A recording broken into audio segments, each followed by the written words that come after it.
Final एबीएसटी के विद्यार्थियों का इनकम टैक्स यानी डायरेक्ट टैक्स की क्लास में स्वागत है।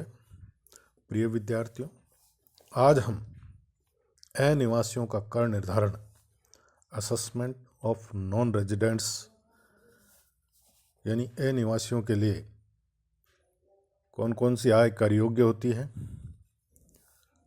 अनिवासियों को किस प्रकार की आय कर मुक्त होती है, कौन व्यक्ति अनिवासी माना जाता है और कौन व्यक्ति जो है निवासी माना जाता है, इसके संबंध में अध्ययन करेंगे। अनिवासी व्यक्ति से हम एक ऐसे व्यक्ति से लगाते हैं कि जो भारतीय नागरिकता नहीं रखता हो और विदेशी नागरिक है, साधारणतया, है ना। सिंपली हम ये सोचते हैं कि अनिवासी कौन होगा, जो भारतीय नागरिक नहीं होगा। जो विदेशी नागरिक होगा वो अनिवासी होगा, ऐसा हम साधारणतया लगाते हैं। परंतु आयकर अधिनियम में कर लगाने के लिए नागरिकता महत्वपूर्ण नहीं है। आयकर अधिनियम में निवास स्थान को महत्व दिया गया है और निवास स्थान के निर्धारण के लिए नियम बनाए गए हैं। आयकर अधिनियम के अनुसार एक भारतीय नागरिकता का व्यक्ति भी अनिवासी हो सकता है तथा एक विदेशी नागरिकता का व्यक्ति भी निवासी हो सकता है। जैसे एक भारतीय नागरिकता का व्यक्ति विदेश चला जाता है और किसी वित्तीय वर्ष में भारत में बिल्कुल भी नहीं रहता है, तो उस वित्तीय वर्ष में वह भी अनिवासी हो जाएगा। इसी प्रकार विदेशी नागरिकता का व्यक्ति लगातार कई वर्षों तक भारत में रहने पर निवासी हो जाता है।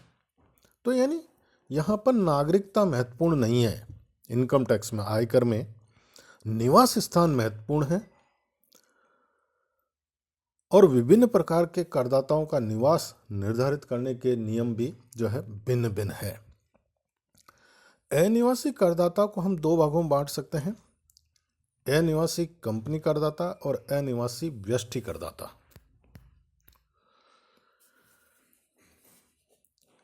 सबसे पहले अनिवासी कंपनी करदाता से हम अर्थ लगाते हैं कि यदि कोई कंपनी न तो एक भारतीय कंपनी है और न ही उसके प्रभावी प्रबंधन का स्थान भारत में स्थित है, तो वह कंपनी अनिवासी होगी।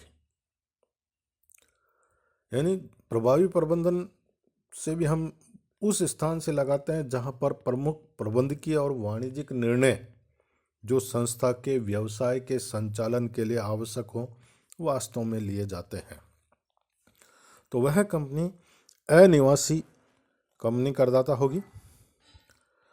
अब अनिवासी व्यष्टि करदाता से कि अगर हम परिभाषा देखें या इनके बारे में अगर इसका अर्थ मालूम करें, तो यहाँ पर भी हम इनको दो भागों में बांट सकते हैं, भारतीय नागरिक अथवा भारतीय मूल के नागरिक। दूसरा है भारतीय नागरिक जो भारतीय मूल के नहीं है, यानी विदेशी नागरिक जो भारतीय मूल के नहीं हो। भारतीय नागरिक अथवा भारतीय मूल के नागरिक निवासी करदाता होगा इन कंडीशंस के अंतर्गत कि यदि वह प्रथम बार रोजगार के लिए भारत छोड़कर बाहर जाता है तो गत वर्ष में 182 दिन से कम भारत में रहा हो, तो वह अनिवासी करदाता होगा, व्यष्टि करदाता जो कि भारतीय नागरिक है।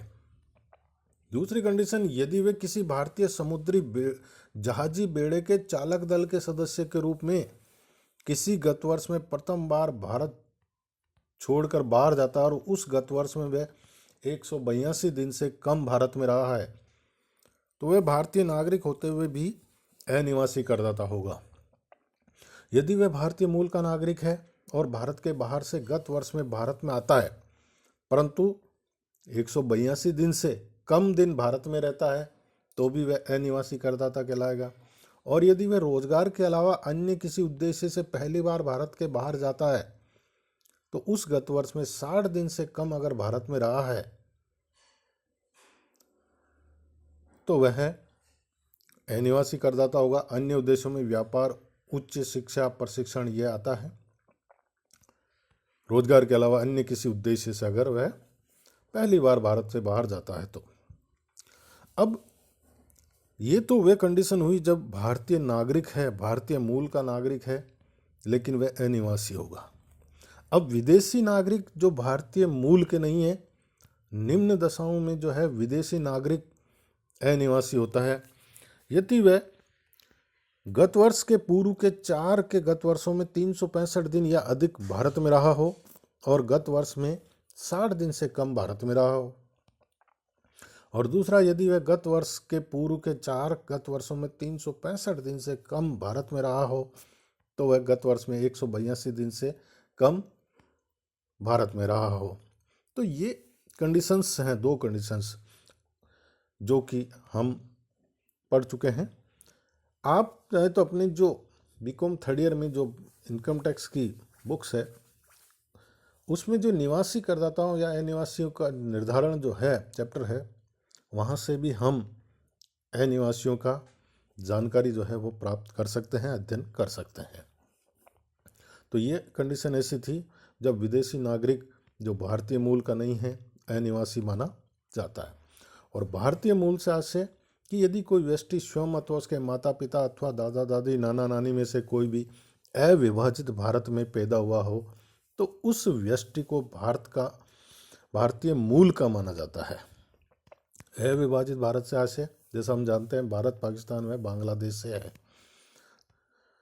अब जैसा कि अपन ने आया था कि निवास स्थान इम्पोर्टेंट है यहाँ पर, तो निवास स्थान के आधार पर ही कर का भार जो है निर्धारित किया जाता है। गत वर्ष में भारत में अनिवासी करदाता की कुल आय का निर्धारण आयकर अधिनियम के अनुसार किया जाता है और अनिवासी करदाता की ये निम्न आय चाहे वे किसी भी साधन से हुई हो कुल आय में सम्मिलित की जाती है। जिसमें पहला, गत वर्ष में करदाता या उसकी ओर से भारत में प्राप्त हुई या प्राप्त समझी जाने वाली समस्त आय। दूसरा है, गत वर्ष में करदाता को भारत में उपार्जित हुई या उदय हुई या उपार्जित या उदय हुई समझे जाने वाली समस्त आय। तो अनिवासी करदाता की विदेशी आय पर कर नहीं लगता है, चाहे वह उसे गत वर्ष में भारत में ले आए। दूसरा, भारत में प्राप्त अथवा प्राप्त मानी गई और भारत में उपार्जित या उपार्जित मानी गई, इन शब्दों को जो है अधिनियम के संदर्भ में भली प्रकार समझना आवश्यक है।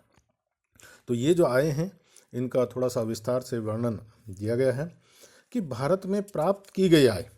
भारत में प्राप्ति से अभिप्राय आय की प्रथम बार की प्राप्ति से होता है। बाद में किसी स्थान पर आय को ले जाना आय का हस्तांतरण कहलाता है। तो भारत में प्राप्त की गई आय जो है वह कर योग्य होगी। आय मुद्रा में प्राप्त की जा सकती है अथवा अन्य मुद्रा तुल्य पदार्थों या वस्तुओं में प्राप्त की जा सकती है। खातों में समायोजन करना भी मुद्रा की वास्तविक प्राप्ति के समान ही होता है। चेक द्वारा भुगतान करने की दशा में प्राप्ति उस स्थान पर मानी जाती है जहाँ के डाकघर से चेक भेजा जाता है। अब प्राप्त हुई मानी जाने वाली आय, income deemed to be received, ये निम्न प्रकार की इनकम है जो आय वास्तव में प्राप्त नहीं होती है परंतु इनको प्राप्त हुआ मान लिया जाता है। जिसमें पहली इनकम है कि प्रमाणित भविष्य निधि में नियोक्ता द्वारा कर्मचारी के वेतन के 12% से अधिक दिया गया अंशदान और कर्मचारी के फंड में एकत्रित शेष पर 9.5 यानी 9.5% वार्षिक दर से अधिक जमा किया गया ब्याज प्राप्त हुई मानी जाने वाली आय होगी। दूसरा, अप्रमाणित भविष्य निधि को प्रमाणित बनाए जाने पर हस्तांतरित शेष का कुछ भाग जो कर योग्य माना जाता है। तीसरा, केंद्र सरकार अथवा अन्य किसी नियोक्ता द्वारा धारा 80 CCD में वर्णित पेंशन योजना के अंतर्गत कर्मचारी के खाते में किया गया अंशदान, ये प्राप्त हुई मानी जाने वाली आय है, इनकम टू बी रिसीव्ड। और कर योग्य होगी। उपार्जित या उदय हुई आय, आय के उपार्जित होने का अर्थ है कि आय को प्राप्त करने का अधिकार मिलना, चाहे भले ही वह आय वास्तव में प्राप्त की गई है या नहीं की गई। आय के उदय होने का अर्थ होता है आय का बही खातों की पुस्तकों में लिखा जाना जब तक वह वास्तव में प्राप्त होती है।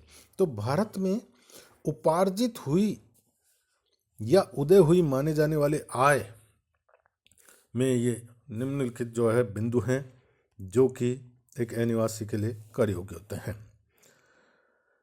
भारत में उपार्जित या उदय हुई मान ली गई ऐसी आय होती है जो वास्तव में करदाता को भारत में उपार्जित या उदय नहीं होती है, परंतु आयकर अधिनियम की विभिन्न व्यवस्थाओं के अंतर्गत जिसे उपार्जित या उदय हुई मान ली जाती है। तो ऐसी कुछ आय हैं जो निम्नानुसार है, जिसमें पहला आता है कि भारत में किसी व्यापारिक संबंध से उपार्जित आय। भारत में किसी व्यापारिक संबंध से अथवा उसके माध्यम से अथवा उसके परिणाम स्वरूप या उनके कारण जो आय प्रत्यक्ष या अप्रत्यक्ष रूप से उपार्जित या उदय हुई है, तो उस आय को भारत में उपार्जित माना जाएगा। माना गया है कि व्यापारिक संबंध से ऐसे एक अनिवासी व्यक्ति द्वारा चलाए जा रहे किसी व्यापार का भारत में किसी क्रिया के साथ ऐसे संबंध से है जिसके परिणाम स्वरूप वह अनिवासी लाभ कमाता है और वह किसी प्रत्यक्ष व अप्रत्यक्ष रूप से ऐसे लाभ कमाने में मदद करता है। विभिन्न न्यायाधीशों के द्वारा दिए गए निर्णय के आधार पर निम्न परिस्थितियों में व्यापारिक संबंधों का होना माना जाएगा कि माल का क्रय विक्रय, अन्य कारोबार के लिए भारत में शाखा रखा जाना या इन कार्यों के लिए प्रतिनिधि नियुक्त किया जाना, एक अनिवासी और एक निवासी कंपनी के मध्य घनिष्ठ वित्तीय संबंधों का होना, अनिवासी सूत्रधारी कंपनी की भारत में सहायक कंपनी होना जो उसके द्वारा विदेशों में निर्मित किए गए माल का भारत में विक्रय करती हो, अनिवासी के भारत में कोई फैक्ट्री होना जहाँ निर्यात के लिए क्रय किए गए हों, माल के संबंध में कोई प्रक्रिया किए जाए। यदि वह व्यक्ति अनिवासी की ओर से भारत के अनुबंधों में निपटारे के अपने अधिकार का सामान्यतः प्रयोग करता है। यदि वह व्यक्ति भारत में माल का स्टॉक रखता है, अनिवासी की ओर से नियमित रूप से सुपुर्दगी देता है और उसके पास ऐसा कोई अधिकार हो। ये कुछ ऐसे व्यापारिक संबंध हैं जिनको आयकर अधिनियम के अंतर्गत परिभाषित नहीं किया गया है। विभिन्न न्यायाधीशों ने समय समय पर इसका अर्थ लगाने और इसके अनुसार निर्णय देने का प्रयास किया है। स्वतंत्र रूप से कार्य करने वाला दलाल या कमीशन एजेंट या अन्य किसी प्रतिनिधि के माध्यम से भारत में कोई व्यवसाय करता है तो ऐसी स्थिति में व्यापारिक संबंधों का होना नहीं माना जाएगा, बशर्ते व्यक्ति अनिवासी का कार्य अपने व्यापार की सामान्य प्रक्रिया के दौरान करता है। अपवाद है कि निम्न दशाओं में होने वाली आय को भारत में उपार्जित या उदय हुई नहीं मानी जाएगी कि यदि कोई अनिवासी व्यक्ति केवल निर्यात करने के लिए भारत में कोई माल खरीदता है और उसके लाभ का कोई भी भाग भारत में उपार्जित या उदय हुआ नहीं माना जाएगा, खरीदा माना। एक ऐसे अनिवासी व्यक्ति की दशा में जो समाचार एजेंसी से संबंधित है, व्यापार के संचालन कार्य में लगा हुआ और समाचार पत्र पत्रिकाएं जर्नल के प्रकाशन में, तो उसको भारत के बाहर भेजने के उद्देश्य से भारत में समाचार और विचारों को एकत्रित करने संबंधी क्रियाओं से होने वाली किसी भी आय में उपार्जित अथवा उदय नहीं माना है। ये कुछ बिंदु हैं जो आप पढ़ सकते हैं, आपकी बुक्स में भी होंगे। दूसरा है कि भारत में किसी संपत्ति से अथवा उसके माध्यम से उपार्जित आय। अनिवासी करदाता को भारत में किसी संपत्ति से अथवा उसके माध्यम से या उसके कारण से कोई आय उपार्जित होती है तो उसे भारत में उपार्जित माना जाएगा। भारत में किसी संपत्ति अथवा आय के साधन अथवा उसके माध्यम से उपार्जित आय, यहाँ पे सभी संपत्तियों को लिया जाता है। अमूर्त संपत्तियों को भी यहाँ संपत्ति मान लिया गया है। यानी जैसे उदाहरण के लिए एक कंपनी भारत में लाभ कमाती है, उसमें लाभांश घोषित करती है। यह लाभांश भारत में प्रत्यक्ष रूप से किसी आय के साधन से उपार्जित माना जाएगा। परंतु यदि एक अनिवासी विक्रेता जो भारत के बाहर माल का विक्रय करता है और उस किसी निवासी व्यक्ति को माल बेचता है तो निवासी द्वारा देरी से भुगतान किए जाने के पर अनिवासी उससे ब्याज वसूल करता है। ऐसे ब्याज को भारत में किसी साधन से आय नहीं माना जा सकता। भारत में स्थित पूंजी संपत्ति के हस्तांतरण से उपार्जित आय। पूंजी संपत्ति के हस्तांतरण से उपार्जित होने वाले आय को भारत में उपार्जित माना जाता है। हस्तांतरण से अभिप्राय वही है कि संपत्ति के विक्रय विनिमय और अधिकारों को त्यागने अथवा सरकार द्वारा अनिवार्य रूप से संपत्ति का अधिग्रहण कर लिए जाने से है। भारत में कमाई वेतन शीर्षक की आय। एक अनिवासी व्यक्ति द्वारा भारत में दी गई सेवाओं के लिए प्राप्त वेतन भारत में उपार्जित माना जाता है और अनिवासी को इस पर कर चुकाना होता है। भारत में की गई सेवाओं के बदले देय पेंशन भारत में उपार्जित मानी जाती है, परंतु इसमें भी एक अपवाद है कि भारतीय संविधान लागू होने के बाद तक सेवा की हो, यदि ये व्यक्ति स्थायी रूप से भारत के बाहर जाकर बस जाते हैं तो उनको दी गई पेंशन भारत में उपार्जित नहीं मानी जाएगी। हालांकि इनको जो पेंशन है भारत में की गई सेवाओं के बदले में प्राप्त होती है। भारत सरकार के कर्मचारी को भारत के बाहर की गई सेवाओं के बदले देय वेतन, भारतीय कंपनी द्वारा भारत के बाहर चुकाया गया लाभांश और सरकार अथवा एक व्यक्ति जो निवासी है के द्वारा ब्याज के रूप में देय आय और अनिवासी द्वारा भारत में चलाए गए व्यापार अथवा पैसे के लिए उधार लिए गए और उपयोग किए गए ऋण पर देय ब्याज जो है कर योग्य होगा।